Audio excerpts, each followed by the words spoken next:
Today we're going to read another Star Wars book. This one actually takes place before the other one I read to you. So watch that one first, or watch this one first. So may the 4th be with you guys. I hope you're having a great Star Wars day. This is Finn and Rey Escape. Eleanor wants to be Rey for next Halloween. Pretty cool. On the sandy planet of Jakku lived a lonely girl named Rey. Rey lived in the old wreckage of an Imperial walker. Years before, the Rebel Alliance had fought the evil Empire in the skies above Jakku. The Empire's ships crashed into the sand, and now Rey called that wreckage home. Rey climbed the Empire's crashed ship to look for used parts. She could sell the parts to Unkar Plutt at the Nima outpost for food. One day, Rey saw a small droid caught in a net. It was up to Rey to save the droid. The droid named BB-8 followed Rey whenever she went. Rey thought about selling BB-8 to Unkar Plutt, but she soon changed her mind. She loved BB-8 too much to sell him. Unkar was mad at Rey for not selling him BB-8. He said, he sent some of his thugs to steal the droid, but Rey used her staff to stop them. What Rey didn't know was that someone was watching her. The man watching Rey and BB-8 was named Finn. Before coming to Jakku, Finn had been a stormtrooper in the First Order, an evil group that wanted to take over the galaxy. Finn didn't like the First Order or being a stormtrooper.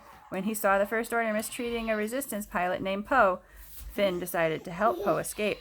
Finn and Poe got away in a TIE fighter. During the trip, Poe told Finn about a special droid named BB-8. The droid was on planet Jakku, which was where they were headed. The baby has a lightsaber. But on their way to Jakku, their ship was shot down. Finn tried to find Poe, but all he found was Poe's jacket. Now Finn was on the run from the First Order. He wandered through the desert and was surprised to see a droid that looked just like BB-8. Finn knew that he had to get the droid back to the Resistance. Just as Finn was about to introduce himself to Rey, a squad of stormtroopers attacked. They wanted BB-8 too. Rey led Finn and BB-8 through Nima outpost, trying to get away from the stormtroopers, but the troopers were too fast. In this book, the stormtroopers are the bad guys, just to clear that. The TIE fighters flew down and started shooting at them. Rey knew the only way to escape would be in a ship of their own. They ran toward a brand new ship, but the TIE fighter blew it up. Rey and Finn were going to need a backup plan, and fast. Rey, Finn, and BB-8 made it to the closest possible ship. It was an old piece of junk, half covered by a tarp. What they didn't know was that the ship was the legendary Millennium Falcon.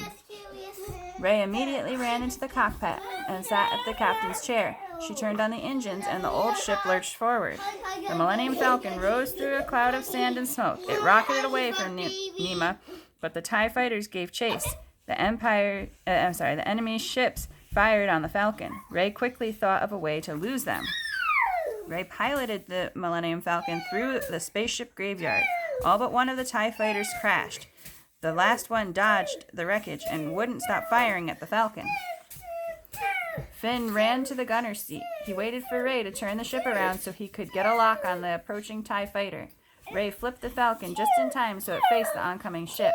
Then Finn opened fire, and the TIE fighter exploded in a brilliant flash of light.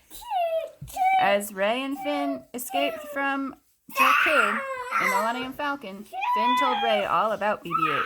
She agreed to help Finn return the droid to the Resistance. Rey and Finn knew that their adventures had only just begun. Happy Star Wars Day, guys! Happy Star Wars Day! Bye!